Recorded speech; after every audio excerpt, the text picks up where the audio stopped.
This season's driver market has closed with its only pair of moves which, as is usually the case, come from the same team, those who waited until the final stages of the season.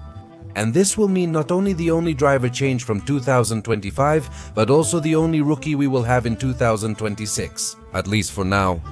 And ladies and gentlemen, as in this edition on this channel, it's time to introduce you to the new member of the Grand Circus Grid. A new motorsport prospect who comes with the Red Bull Racing team through their B-Team Racing Bulls. Arvid Lindblad, a young man sponsored by the energy drink brand, will make his official Formula 1 debut in the 2026 season. We'll now introduce this young man, who he is, his background, and what achievements led him to the Grand Circus. In the end, as always, we'll decide if his signing is justified. Subscribe to the channel. So ladies and gentlemen, welcome to this special video about who Arvid Lindblad is.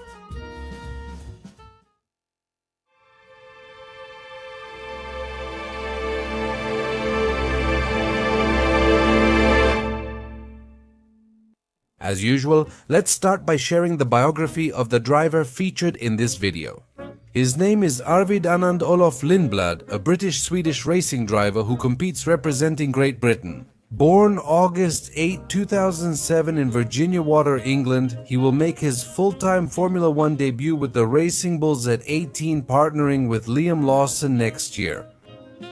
Arvid was introduced to motorsport early when his parents gave him a motocross bike at age 3, at age 5 in a rental go-kart. He discovered his love and passion for the world of motorsports and began competing professionally in go-karts at the age of 8, making his debut in 2015 and competing in this world until 2022. And his record in these competitions was absolutely amazing, achieving results like winning the LGM Series Championship in the IAME Cadet Cup. In 2018, the British Karting Championship was also held in that category. In 2020, he won both the WSK Masters and the Champions of the Future in the OK Junior category. In 2021, he was the champion of the European WSK Series in the OK category, and he was also the champion of the WSK International Final in that same season. These are just some achievements of the British boy who has enjoyed a highly successful karting career. And they did not go unnoticed, because in 2021, while he was still developing in his karting career, he was signed by the Red Bull Racing team to join their Young Talent Academy, getting the support of a Formula 1 team very early in his life. That would certainly make things easier for him. The rise in motorsport and what allowed him in 2022 to make the jump to the world of motorsport. What motorsport? He competed in 8 rounds of the Italian Formula 4 Championship with his best finish being 7th place. With little experience and debuting near season's end, it's a decent result. In 2023, he finally became a full-time motorsport driver, racing in 3 different championships during the season. He began the year in United Arab Emirates Formula 4 racing with the High-Tech team. He raced in Italian Formula 4 with the Prema team and in the Euro 4 Championship as well. The Arab Championship, he had a pretty positive first experience, achieving a victory. 2 more podiums, a pole position, and a fastest lap earned him 107 points and 5th in the standings. Clearly, he would concentrate mainly on the Italian Series competition. And with the Prema team, one of the strongest teams in the lower categories, he achieved a solid 3rd place in the Drivers' Championship, securing 6 victories throughout the season. With 4 podiums, 2 pole positions, and 5 fastest laps in 21 races, he scored 266.5 points. He also received the Rookie of the Year award and was only beaten in the drivers' standings by the American driver Hugo Uchukwu and the Polish driver Kasper Stuka. And in the Euro 4 Championship, he finished in 4th position that year, so even though he didn't win any of the titles, given it was his first full-time motorsport appearance, the Britain's performance was remarkably surprising. But definitely, his highest mark would come at the Macau Grand Prix, one of the most prestigious races in the world of junior categories. He achieved victory in this challenging, renowned competition, dominating from the qualifying race. With this success and a strong season, Red Bull reaffirmed its support for the British driver. And this season also made him the recipient of the Aston Martin Autosport British Racing Drivers Club Award that year, a prize that recognizes the best of British talent. After a strong first year, it was time to climb toward Formula 1, but this jump would be far more radical. Because in 90% of cases with young drivers, when they have a good season in Formula 4, they move up to Formula Regional or the Euro Cup. But Lindblad's team decided that he should make the jump directly to Formula 3 where he would race for the Prema team. Before this, he raced in the Middle East Regional Formula. But he didn't finish the series, he moved up for experience. And again a rookie in Formula 3, at just 16 years old, he managed to finish in a solid 4th position, achieving 4 victories throughout the year. He reached the podium again, set the fastest lap, and scored 113 points, securing 4th place.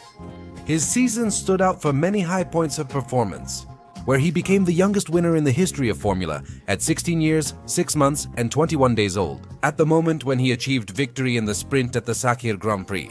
He was also the first Formula 3 driver to win both races in one weekend at Silverstone, and being the driver with the most wins that season, the only one who reached a total of 4 victories, which, while extremely impressive achievements, unfortunately, a streak of inconsistency and a run of 0 points from Hungary until the end of the season completely took him out of the fight for the driver's title.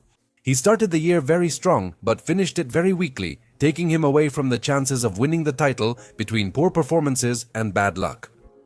However, this year he was also allowed to fulfill a dream, because in an exhibition in Houston he had the opportunity to drive a Formula 1 car for the first time, driving the RB8 in this exhibition on the streets of this American city. And even though he couldn't win the crown, his rise would not stop. It was confirmed he will race for campus racing in Formula 2 in 2025, the final step before Formula 1. Before that point in the season, and to earn super license points, he competed in Formula Regional Oceania at the start of 2025. In this early season championship, he won his first junior category title, earning 6 victories, 6 additional podiums, 6 pole positions, and 6 fastest laps in 15 races, dominating the competition. And in 2025, he has competed in Formula 2 and tested several times in Formula 1, including a private session with the AlphaTauri AT04 in Imola. He also received an exception for the super license and joined the practice sessions. One officials of the British Grand Prix in Mexico being his first contact in an official Formula 1 session. Regarding his Formula 2 season, he has had very high moments and very low moments. He has earned 2 wins, one in the Lleida Circuit Sprint and another in the Spanish Grand Prix main race. In fact, the victory in the sprint also made him the youngest winner of a race in this competition, and he has managed to get on the podium on 2 other occasions. It's been a very inconsistent season, out of title contention, and until the round before Qatar, the boy was even losing to teammate Pepe Martí. But despite the result, Red Bull did the same thing that Haas and Mercedes did last year with Antonelli Burman. That Formula 2 result didn't matter much, since Red Bull valued his talent, previous performances, and how he drove a Formula 1 car, ensuring everything came together by season's end. Lindblad will officially become a Formula 1 driver next season, making his debut in the sport's top category at just 18 years old. Now that we've explained Lindblad's track record, let's find out how he was signed by the team, Racing Bulls. Discussing Racing Bulls means addressing Red Bull, a team that has struggled to find stability in its second seat. After Checo Perez left, they tried Lawson at the end of 2024, but it failed. Then they promoted Yuki Tsunoda, and things haven't gotten any better since the Japanese driver has scored very few points, and except for very few occasions, his pace has been disastrous. So Red Bull had no choice but to once again take the driver out of the second seat to bring up the Racing Bulls driver, Ishak Hayar. And that has opened up a spot available in Racing Bulls, a spot that Red Bull didn't hesitate to give to Arvid Lindblad, considering him a prodigious talent. As I said before, Red Bull hasn't cared about his lack of lower category championships or his occasional inconsistency, because they believe that his talent and the tests he has done driving Formula 1 cars are enough to give him that vote of confidence, despite his age and limited motorsport experience. Many experts and journalists say Lindblad is seen as Red Bull's next championship. So whether it's true or not, you can already understand why they've wanted to give him that opportunity to start gaining experience in Formula 1. And did they simply make use of their young talent structure to give him that opportunity? So now that we understand how his signing happened, it's time for the final question. Does Arvid Lindblad deserve his place in Formula 1, or is this a completely rushed signing? I'll be very honest with you, Arvid is making his debut under the same conditions as Antonelli and Burman. Arriving in Formula 1 with little experience and at a very young age, after a Formula 2 season that has been far from the best of their racing careers, But unlike Berman or Antonelli, Arvid doesn't have a record full of titles behind him. He has some very positive results, that's true, but in most cases they've been combined with the typical inconsistencies of a young driver. You also have to add that his path to Formula 1 has been meteoric, barely giving him the chance to gain more experience than what he's already shown. He has shown strong potential, and his official Formula 1 sessions have always been positive. And even though I think his jump is being rushed, I'll say that his signing seems valid and justifiable to me, considering that his adaptation to the different environments in which he has competed has been strong and solid, in addition to having outstanding results no matter how you look at it. This is quite a risky bet. In the past, especially with this group of young talents, he's shown these bets can work. I don't see why it should be different for Arvid Lindblad. He made it to Formula 1 in just 4 years. Fortunately, B-Carv is designed for young Red Bull talents to gain experience and learn in a less hostile environment than other teams. However, we also know Red Bull is tough on young drivers, so Lindblad will have to quickly prove why Red Bull has so much confidence in him, or they won't have much patience with him. Based on his recent performance, Lindblad could be an exciting future talent if Red Bull guides him well. And if, under these conditions, the kid manages to reach his full potential, he'll be the only rookie of the 2026 season. He'll have a tough environment, but I believe he'll be able to take on the challenge. And don't be surprised if, shortly after the season starts, Red Bull and this kid prove that they were absolutely right to give him that chance to debut in Formula 1. Since he'll be the only rookie we'll have in this 2026 season, he'll be one of those drivers I'll pay the most attention to.